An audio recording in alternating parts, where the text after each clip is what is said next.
When it comes to paying off debt, it can firstly be very hard to work out how to go about doing so, and secondly, whether or not to prioritise tackling the debt or saving towards an emergency fund. Knowing which one to prioritise can be pretty tough, so to help me answer that question and to also share some debt tackling tips, I'm joined with Lynn Beattie, a.k.a. Mrs Mummypenny. Hi Lynn, how are you doing today? Thank you so much for having me. I'm very excited to be with you in person. I know. And if we've obviously seen each other out and about a few times, but I'm actually here with you in the studio and I'm very excited to chat with you just because you've been through a very interesting money journey, and I'm very excited to delve into that with you in the podcast today. Yes. But before we delve into all of that, please introduce yourself to everyone listening. Okay, so I'm Lynn Beattie, otherwise known as Mrs Mummypenny, and I have been Mrs Mummypenny for 11 years. Wow. It was my birthday on the 1st of June. Officially 11 years. I'm going to put it out there and I'm going to say I'm one of the OG money people. Yes. I call myself a personal finance expert. I do not call myself a influencer. I hate that word. Yeah, same. I hate it. Mm-hmm. So I started off with a Facebook page. Yes, love that. And my website. The name Mrs Mummypenny was devised over a bottle of rosé with my marketing director friend Anita. Classy. Yes, very classy. And it just sort of started from Facebook. It was a side hustle. Yes. I was working for EE, but then the opportunity came up to take some money and redundancy. Mm-hmm. So I took the money and ran. And that was the sort of cash injection I needed to properly run Mrs Mummypenny on a full-time basis. So I've been running it full-time since 2015. Wow. And it made $5,000 in the first year. Woohoo! God, you're stacking the cash. I know, $5,000. And at that point I had 3 children. Oh, wow. And £1,000 mortgage and husband, now ex-husband, yeah, who wasn't earning much money. But I got some money from EE, which sort of tied me through. But then my business didn't earn enough money, basically. Yeah. Because in my second year, I turned over $20,000. Still wasn't enough. I know that sounds like a lot of money. But with children and a mortgage. I mean, £1,000 a month mortgage. Yeah. The numbers weren't adding up. So I racked up 16 grand's worth of debt. Wow. Which I finally took my head out the sand in 2017 when I turned 40. Yep. I'm 47 now, and I think having that debt is almost like the reason why Mrs Mummypenny became a big deal. Yeah. Because I was sharing my story on Instagram. I was writing about it for like iPaper, iWeekend. I ended up writing about it for the Financial Times. Wow. When I paid it off 2 years later in 2019. So I went viral for, but in like, I mean, ultimate goal to write for the Financial Times. 100%. I could not believe it when I messaged Claire Barrett and I was like, can I write this article for you? And she's like, yes, absolutely. Because it was like I'm going to say these words and it sounds ridiculous, but I was a middle class person, and I'm middle class because I've worked my arse off to get an education and a career. I don't have parents to fall back on because my parents are dead, and I didn't inherit any money. So yeah, I'm self-made, and they just wanted to sort of celebrate that. No, it was a celebration because I was sharing something that was difficult, but I'd got through it. I paid it off, and I vowed to never get into debt again, and I haven't. Yeah. So. Wow, it is a story to be celebrated. I think the reason why it took off is because so many people want to hear stories, raw and honest stories like this, because not many people are honest about their financial situations, let alone online.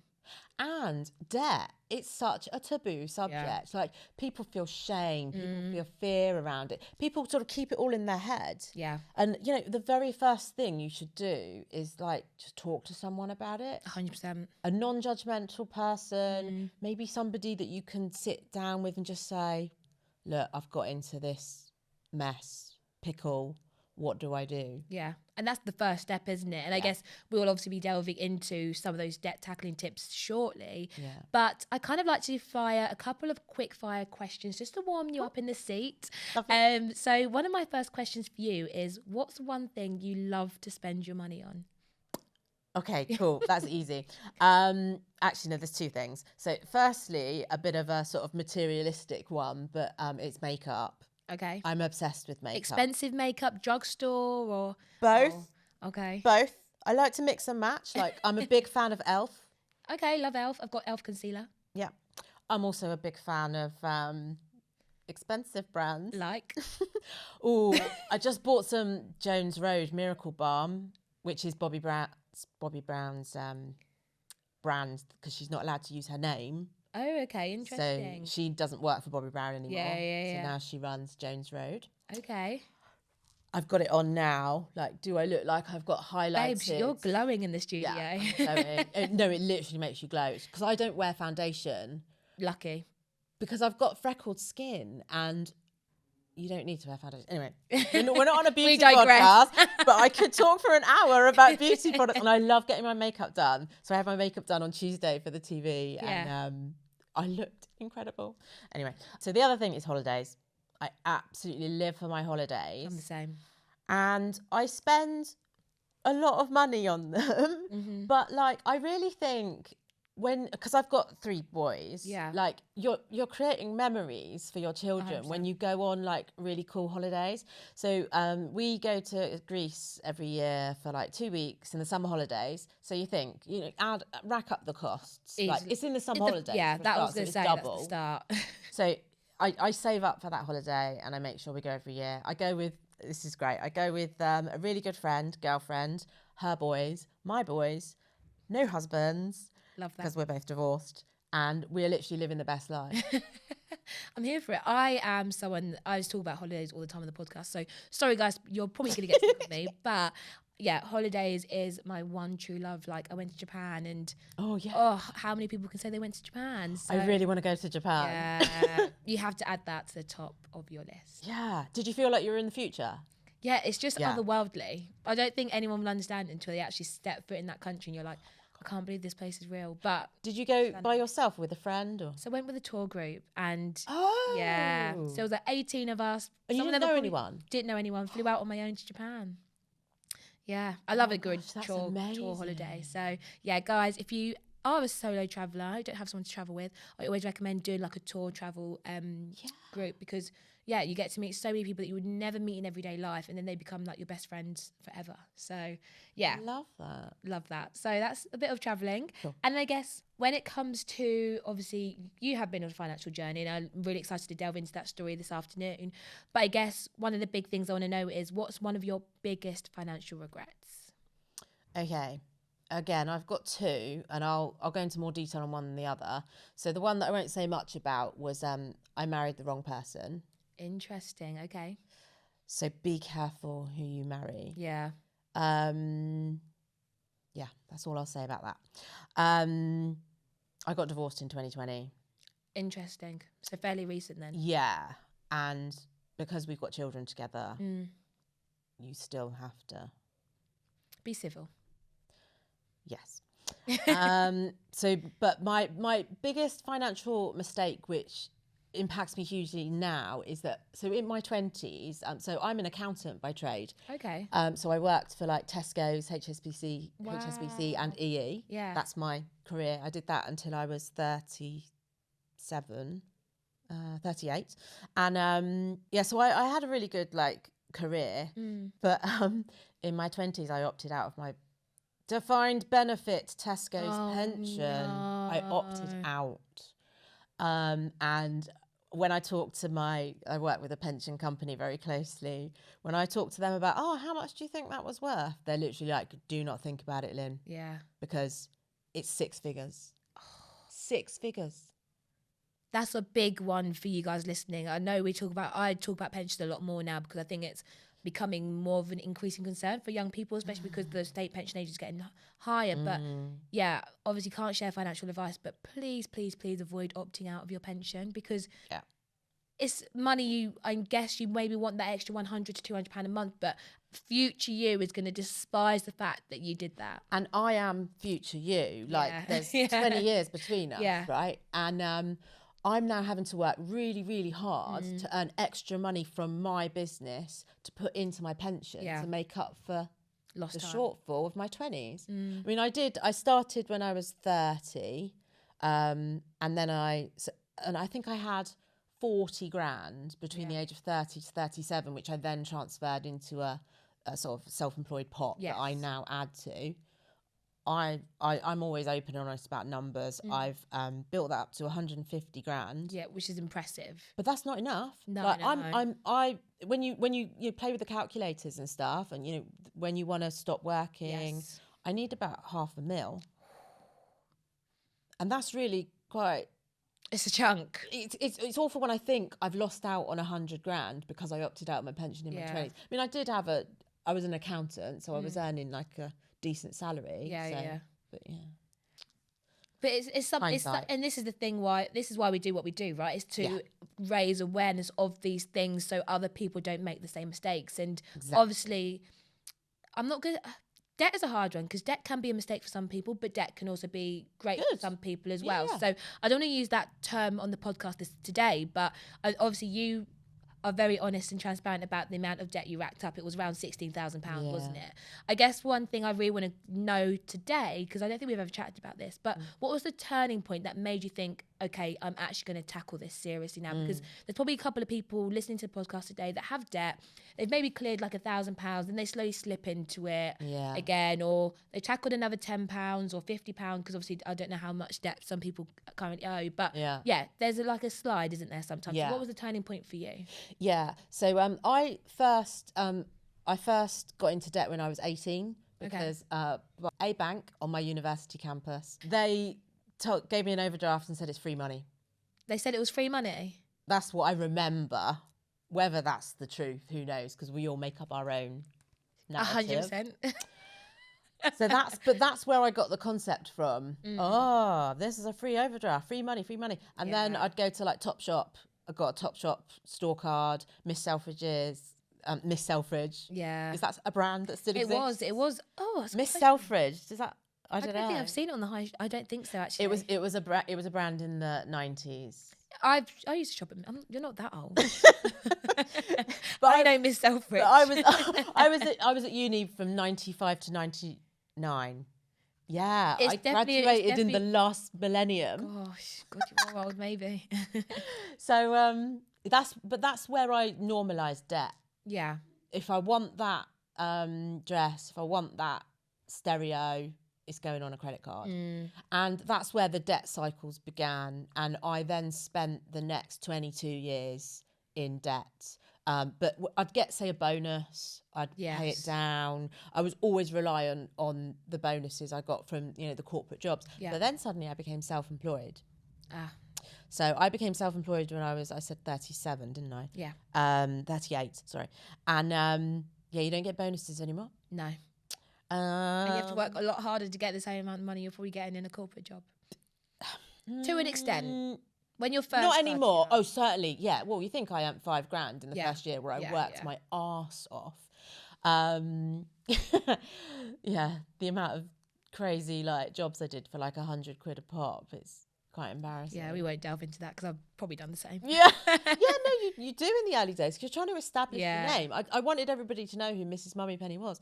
But so the turning point came was and I will always quote this woman for planting the seed in my head. I was out for dinner with Sarah Williams, who's a.k.a. Debt Camel. Yes, I know her very well. She's so knowledgeable at anything to do with debt. Yeah. She's my go-to. And we were out for dinner and I was talking about having some debt and I was going for a remortgage. And she was like, that's going to impact you. The fact that you've got 10, 12 grand on a credit card and you're trying to remortgage. I'm like, oh, will it? Because it was still really early days of Mrs MummyPenny. So there was a lot of stuff that I didn't know about, but I thought I knew about it. Yes. So then I sort of buried my head in the sand for 6 more months and the debt turned into 16 grand. I turned 40, went on this stupid, extravagant holiday to Las Vegas with my ex-husband, spent an absolute fortune. Oh, I'm not surprised at Vegas. 5 grand. Yeah, it's a lot. Yeah. Anyway, so the debt became 16 grand. And then that's when I sort of was like, okay, I've just turned 40. I need to sort out my shit. Yeah. And because Sarah planted the seed that it was going to impact my life quite significantly, that's when I was like, okay, I faced up to it. As we've already said, that's the first, you need that light bulb moment of, this is out of control. Like, I can only just afford the minimum payments. You think at that time I was bringing in, I don't know, maybe like two grand a month. I had some redundancy money that I was living off of, but that was only 18 months worth of money because I live in the southeast. It's expensive down I've here. got 3 kids. I had an ex-husband who didn't earn much money. And I was the breadwinner. I was used to earning, I used to earn 80 grand a year when I was in the corporate world with bonuses and on top. So yeah, I didn't adjust my life properly down to the new self-employed. So this debt was there, you know. Some of the debt arrived because of extravagant things like holidays. But some of it was because I couldn't afford to feed my children. And I didn't know how I was going to pay the mortgage the next month. So I'd put food on my credit card. I see. And some people are listening today and probably are in the same position. Yeah. And I even now I'm saying that and it feels quite tough to say that I paid for my children's food with a credit card. But, you know, needs must. You got to feed your kids. Absolutely. Yeah. So I faced up to it. I went through all my credit cards because there was about 4 credit cards. It was split across. I did some... I had an okay credit rating at the time, like a decent credit rating. So I was able to move about 10 grand of it to a 0% credit card. And then I had about 5 grand left that was interest racking up. So I was like, right, this is what I'm going to hit first. I used that avalanche method or snowball method, whatever it's called. I should know. Snowball method, it rings a bell. Snowball. So I tackled the debt with the highest interest first. And I went through a really painful process for 2 years. So I did 2 things. I reduced my outgoings and I increased my income. Love that. Because you sort of have to hit it 2 ways. Yes. Because you've got to make the gap between your income and expenses as big as possible. And then that extra bit goes towards the debt. Exactly. Yeah. So I did all these kind of crazy things. Like I've already said I love my makeup. I said no makeup for 2 years. Ooh, that must I didn't buy any makeup for 2 years. That's impressive. I don't even buy makeup really, and I would struggle with 2 years.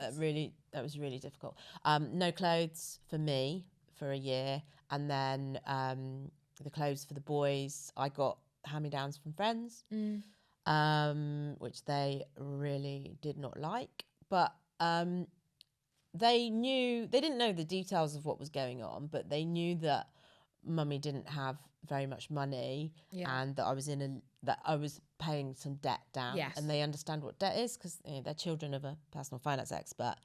And I think that it's really important to talk to your children about these kind of things because number one, I don't want them to ever get in such an amount of debt, but they might do. So they need to know what happens if you need to pay it off. Yes. So yeah, I obviously I went through the obvious stuff of budgeting and getting rid of all the unnecessary direct debits and making sure that all my essential bills were optimized to the best level.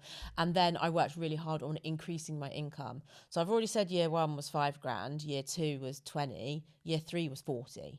Okay, wow. So I've worked really hard to increase my turnover. Year 4, oh gosh, I can't really remember, maybe about 60. Okay. So it literally started tiny and it increased. Yeah. This is turnover I'm talking about here, which is a vanity number. Yeah. But the only number that matters is profitability. I am an accountant.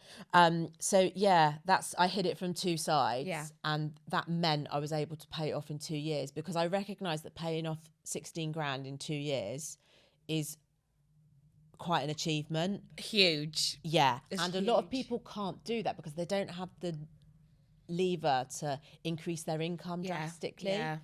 I know there's all these little things you can do. I don't put content out like this anymore because I think it's a little bit patronising. But like sell everything on Vinted, do some mystery shopping, fill in some questionnaires. That is not a consistent I mean, that's maybe going to get you an extra 200 quid a month, isn't it? Yeah. When you're paying off 16 grand, That's not going to... it's not going to cut it, is it? Yeah. So it's really, really difficult when you're paying off debt. Like, you have to take on second jobs, and then you don't see your kids, and It can be tough. But I guess for anyone listening right now, like you said, 16k is a huge achievement. Like, some people struggle to save 16k in 2 years, right? So if there's anyone listening right now that would want to kind of tackle the same amount of debt, if not more, what are some debt tackling tips that are effective that you think will help them? So, right, very simple process. So start with a spending diary. It's really, really important to know what you're spending your money on. Now, I prefer pen and paper, or you might use your notes. Yeah, I use Samsung my notes or whatever the Apple version is. I'm not an Apple person. And do that for a few weeks. Okay. And have a look do it at the end of each day and look back at what you're actually spending your money on. So today, for example, I've spent 13 quid on the train to get into London. I've got a Network Rail cards to get me a third off. Lunch was with the client, so they paid, yay. I had a coffee, which was like £4.50. I had a hot chocolate in Islington. Yeah. What on earth?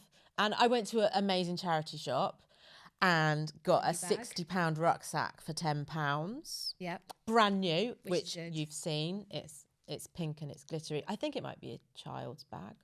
But for £10, who cares? It's Eastpak. It's the brand Eastpak. It's a really good brand. Yeah. This charity shop was full of designer stuff. I think the power of a spending diary is really, really, like, I've done lots of spending diaries over the last few years. I did a really good in lockdown, and I wrote quite a few articles for newspapers about it. Okay. Yeah, it was just one of those trendy things. So once you've got your spending diary, you know the reality of what you're spending. So you can create a real life budget. Yes. A real life spending budget, and then you can actually see, right, okay, I've spent 100 quid this month on coffees. I can get that down to nothing, because you can take coffees from home. I've spent 500 quid on groceries, but I mainly shop at Tesco's, so why don't I switch to Aldi? And that'll get you down to 400. And it's going through all the big lines and making those of sort of controllable costs. Yes. Like, something I spend too much money on is eating out. I love eating out at restaurants, although it was free today because it was with a client. Really nice lunch. So you've sort of got to, if you're paying off debt, you've got to make some sacrifices. Yeah, and this is the thing, isn't it? I think sometimes we want to maintain the lifestyle we have whilst tackling the debt. And like you said, you stripped it back for 2 years, and sometimes you do need that actual turning point to want to tackle it, rather than have a half-hearted, I'm going to try it this month, see how it goes. I think you need to be all in or all out. You know? Yeah. There are some really good things though that really helped me along the way. So I shared my progress on Instagram. I wrote this amazing article, which was something like, I'm a personal finance expert and I'm 16 grand in debt. And it went massive. It was back in the day when people used to read blogs, you know? They don't really do it anymore. I do have a website, mrsmummypenny.co.uk. It's got like 1,200 articles on there. Wow. Because that's what people used to read like 10 years ago or 5 years ago. It's different. You have to make sacrifices because you have to have a specific goal. You know, my actual goal was I wanted to pay 16 grand off in 16 months because I liked the sort of alliteration of it. Yeah. But I got to 16 months and I was like, oh shit, I've still got like 5 grand left to pay. So I was like, okay, I'm going to change my goal. But that's a really valuable lesson. Yeah. Just because you set a goal, you know, goals evolve. So then I changed it to 2 years. But then I, just went for it. And yeah, I didn't sacrifice everything. Like, we still went on holiday, for example, but we went to I did this crazy thing. It's a really funny story. We went on Good Morning Britain, and Simon Calder, who's the travel expert for The Independent, he came on with us and found us a holiday. We were like, we're a family of 5. I was watching the video because it's on YouTube with my son the other day.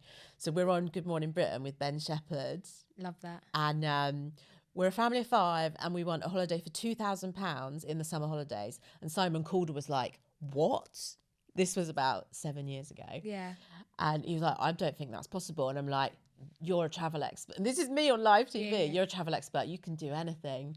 And he found us a week in Centre Parcs near Paris, Le Bois-Franc Centre Parcs. He found it for like 1,400 quid. So we had to get there. Yeah. But I had some like Tesco Club Card vouchers, which covered the ferry. They come in handy. Yeah. I'm not sure you can still do that. Please check Tesco. And we just had to pay for fuel. But then Centre Parcs is self-catering. Okay, but the main cost of it was covered though. Yeah. Impressive. Very impressive. And the travel. Yeah, so it's doable. I think, like you said, it's finding cheap alternatives as well, which sometimes we don't always want to do, but I think it's really important. But I think one thing you mentioned was that you transferred the majority of your debt to a 0% interest credit card, which I'm sure was very beneficial. For those that are probably struggling to make their minimum repayments or are really struggling with the interest accruing, because that's what gets people into the debt spiral, right? Yeah. Is it true that people can contact their creditors to see if they can maybe get a pause, or what are the ways some people can maybe just get that extra bit of help? Yeah, because the problem with debt is it causes mental health issues. Yes. Serious mental health issues. And you've got it spiraling around in your head. I was thinking about it 50 times a day. Wow. I was waking up in the night worrying about it. You know, people will relate to this that are listening. So yes, if you, because some people get huge anxiety when it comes to dealing with money, and there's a different solution for those people. But if you're okay with calling your your credit card and loan people, you can actually just call them up and just explain to them the situation, and they will freeze your interest. So you'll get a respite from the interest for a period of time. Now, a lot of people are too scared to do that. Yeah. Totally get it.